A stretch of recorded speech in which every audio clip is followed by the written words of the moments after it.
Hace muchos años, en Colombia, existió una aerolínea de la que casi nadie habla.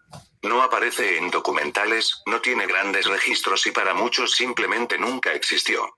Su nombre era Selva, la olvidada Selva Líneas Aéreas. En una época donde la aviación colombiana estaba creciendo y aerolíneas más conocidas dominaban los cielos, Selva operaba en silencio. Sin publicidad, sin atención, sin dejar rastro.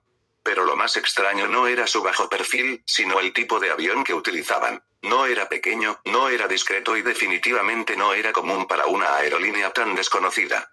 Se trataba del Boeing 727, un avión de 3 motores diseñado para operar en pistas complicadas, usado por grandes aerolíneas en todo el mundo, pero que también terminó en operaciones mucho más ocultas. Mientras otras aerolíneas cubrían rutas principales, Selva parecía moverse en zonas más aisladas, lugares donde la geografía es difícil, donde el clima cambia constantemente y donde la selva puede ocultar casi cualquier cosa.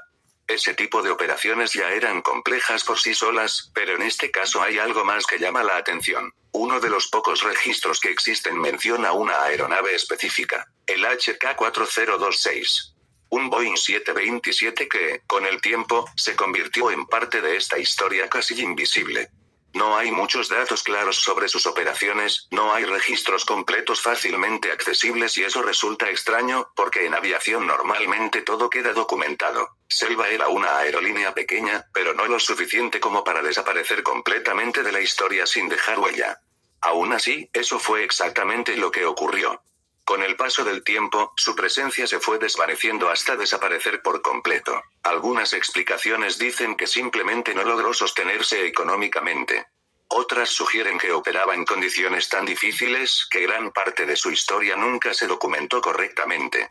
Sin embargo, también existen versiones más inquietantes que hablan de operaciones en lugares remotos, vuelos poco registrados y movimientos que no siempre quedaban reflejados en sistemas tradicionales. Nada de esto está confirmado, pero tampoco se puede ignorar completamente, sobre todo cuando se trata de una aerolínea de la que casi no hay información verificable. Lo cierto es que Selva desapareció sin hacer ruido.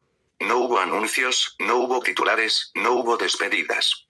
Simplemente dejó de existir y su rastro se perdió con el tiempo. Hoy en día, muy pocas personas recuerdan su nombre. Menos aún saben que operó aviones como el Boeing 727 y casi nadie ha escuchado sobre el HK-4026. Es como si esa parte de la historia hubiera sido borrada o simplemente olvidada. En la aviación, no todas las historias terminan con accidentes o grandes eventos. Algunas desaparecen sin explicación, sin registros claros y sin memoria colectiva. Selva fue una de ellas, y quizás eso es lo que la hace aún más inquietante. ¿Y tú, ya habías escuchado de Selva? Porque en la aviación, hay historias que no se cuentan. Y otras, que simplemente desaparecen. Si te gustan estos misterios, suscríbete. Porque aún quedan muchas historias que casi nadie recuerda. Después de eso, no volvió a aparecer. Nos vemos en el siguiente video.